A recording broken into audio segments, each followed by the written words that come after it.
আসসালামু আলাইকুম। দই তৈরি করা অনেকের কাছে খুব কঠিন মনে হলেও আজ এই রেসিপি দেখার পর আর কঠিন মনে হবে না। আমি চেষ্টা করেছি সমস্ত টিপস সহ দইয়ের পারফেক্ট একটা রেসিপি আপনাদের মাঝে শেয়ার করার। আশা রাখবো সম্পূর্ণ ভিডিওটি না টেনে দেখে যাবেন, কেননা প্রতিটা স্টেপে থাকবে গুরুত্বপূর্ণ অনেক টিপস। যদি কোনো একটি টিপস আপনি ছেড়ে যান তবে দই পারফেক্ট নাও হতে পারে, তাই গুরুত্ব সহকারে সম্পূর্ণ ভিডিওটি দেখে যাবেন। তাহলে চলুন কথা না বাড়িয়ে মূল রেসিপিতে চলে যাই।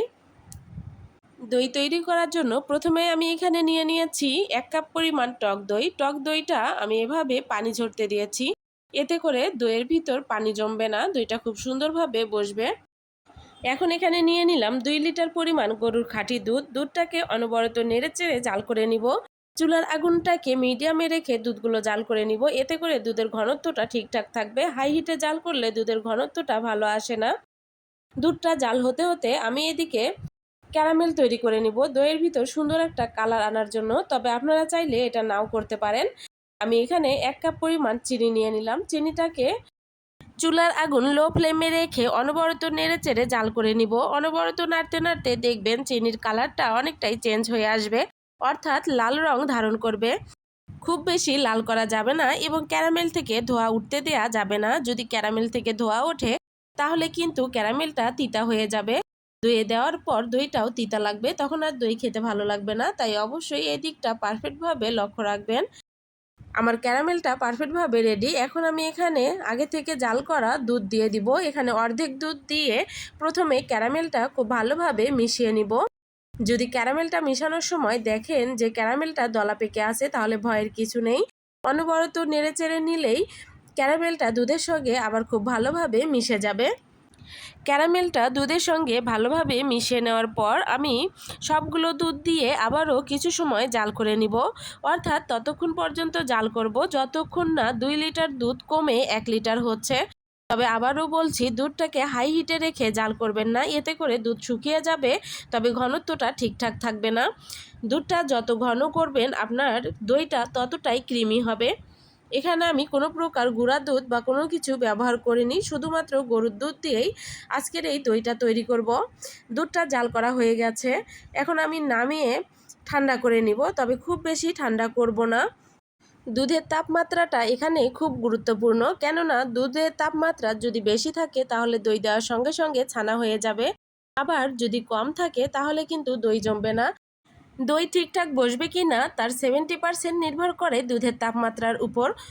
দুধের তাপমাত্রাটা ঠিকঠাক আছে কি না তা বোঝার জন্য দুধের ভিতর আঙুল দিয়ে যদি আপনি 10 সেকেন্ড পর্যন্ত ধরে রাখতে পারেন তাহলে বুঝবেন যে আপনার দুধের তাপমাত্রাটা ঠিকঠাক আছে, অথবা 1 থেকে 10 পর্যন্ত গুনেও দেখে নিতে পারেন। 1, 2, 3, 4, 5, 6, 7, 8, 9, 10।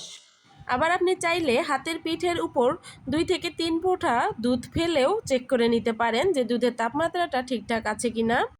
এখন আমি যে দইটা পানি ঝরতে দিয়েছিলাম সেই দইটা থেকে দেখুন কতগুলো পানি বেরিয়েছে। এই পানিটা থাকলে কিন্তু দইয়ে পানি কাটতো। এখন আমি এই দইটা নিয়ে হ্যান্ডউইচের সাহায্যে খুব ভালোভাবে ফেটিয়ে নিব। দইটা ভালোভাবে ফেটিয়ে নেওয়া হয়ে গেলে এখন এখানে দিয়ে দিব জাল করে রাখা দুধ। 2 চামচ পরিমাণ দুধ দিয়ে এই দইটাকে ভালোভাবে ফেটিয়ে নিব, এতে করে দুধটা ছানা কেটে যাওয়ার সম্ভাবনা আরও কমে যাবে। কেননা যদি আপনি টক দই সরাসরি দুধের ভিতর দিতে চান অনেক সময় তাপমাত্রা কম বেশি হওয়ার কারণে দুধটা ছানা কেটে যেতে পারে, তবে এভাবে দিলে দুধের ব্যালেন্সটা ঠিক হয়ে যায়, তখন আর ছানা কেটে যাওয়ার সম্ভাবনা থাকে না। এখন আমি দইটা দিয়ে হ্যান্ডউইচের সাহায্যে খুব ভালোভাবে মিশিয়ে নিব।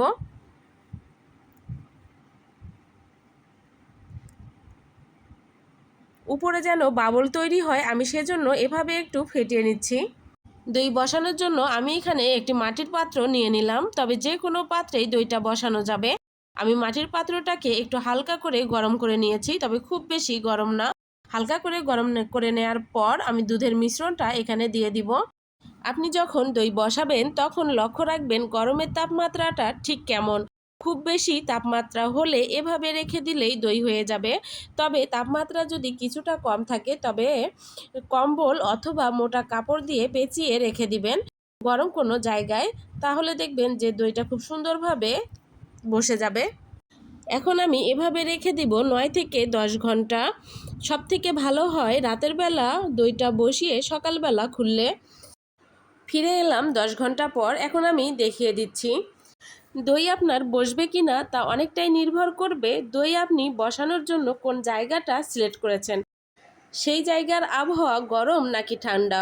অবশ্যই গরম হতে হবে। মাশাল্লাহ, দইটা আমার পারফেক্টভাবে জমেছে।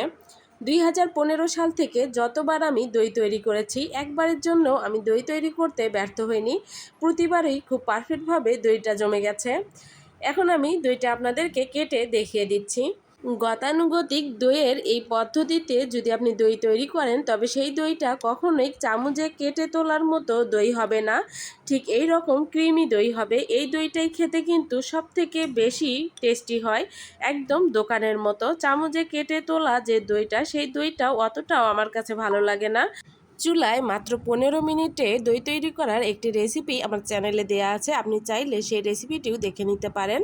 তবে আমি বলবো সবথেকে বেশি স্বাদ পেতে হলে আপনি এই রেসিপিটি ফলো করুন।